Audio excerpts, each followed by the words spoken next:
एक कंपनी में पुरुष और महिलाओं की संख्या का अनुपात 7:6 है। यदि पुरुष कर्मचारियों की संख्या चौथी सबसे छोटी अभाज्य संख्या है तो कुल कर्मचारियों की संख्या बताओ। अब जैसे ही मैंने कुल कर्मचारी देखा तो मैंने देखा 7 और 6 13 का मल्टीपल होना चाहिए।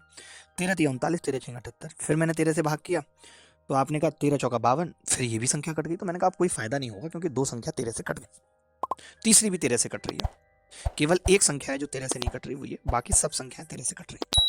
ठीक है, देखो।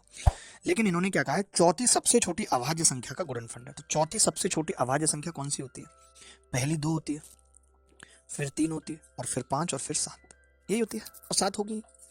तो आप ये कह सकते हो कि ये जो 7 की वैल्यू है वो 7 का क्यूब है या नहीं?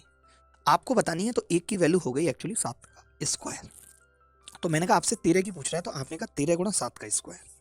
ये लिखने की भी जरूरत नहीं थी क्योंकि अगर अभाज्य संख्या है और वो 7 की वैल्यू 7 की टर्म में आएगी, अगर किसी और टर्म में आ गई तो फिर ये तो पॉइंटों में आ जाएंगे पुलिस और महिला। तो हमें बिना लिखे ये बात समझ में आ जानी चाहिए कि जो चौथी अभाज्य संख्या है वो 7 वाली होगी, वरना 7 से 7 नहीं कटेगा। अब मैंने कहा यार इस सवाल को तो मैं फिर यूनिट डिजिट से कर सकता हूं। आपने कहा हाँ ये 3 और ये 7 7 49, 9 3 27, सी आंसर आ जाएगा। गलत कह रहा हूं तो बताओ, सी आंसर आ जाएगा भाई साहब।